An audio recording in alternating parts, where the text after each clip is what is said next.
Perspective by Robert Fritz, narrated by Rosalind Fritz. Let's begin with its origins.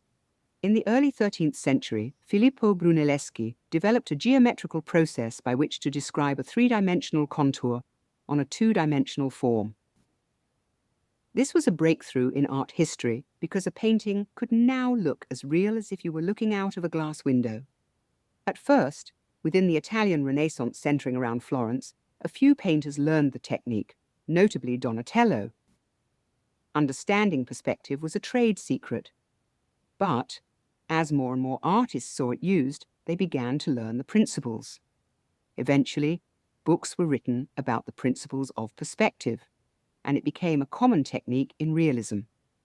And there is something to be learned about how to live your life from the insight of perspective. In these paintings, distant objects became smaller, closer ones larger. That is very similar to how our eyes see. A small flower close to us may look larger than a very large tree very far away. Our brains are used to understanding that sense of size and relationship. If it didn't, people would seem to grow larger as they approached us and get smaller as they left the room. In our world, too often there is an obsession with obsession.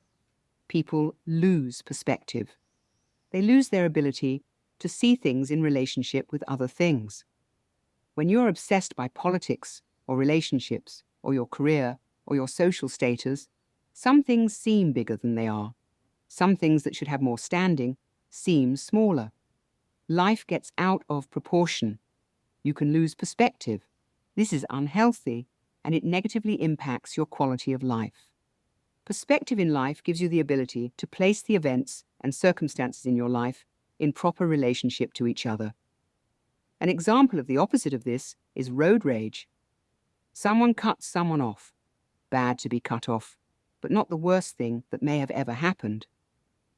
Yet the person with the rage is thrust into the moment as if nothing else in life exists, and this offense is seen as the most terrible experience one can ever have. In Robert Fritz's books, he writes about this as the close-up frame in how we may view reality. There is no sense of future or awareness of the consequences of our actions.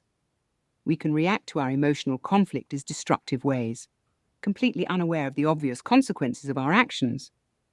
If we move from a close-up view to a medium-shot view of reality, just like in photography or painting, we are able to see the relationship of the parts to the whole. We can face difficulties with a sense of relationship to our whole lives. We can understand the events of our lives in perspective.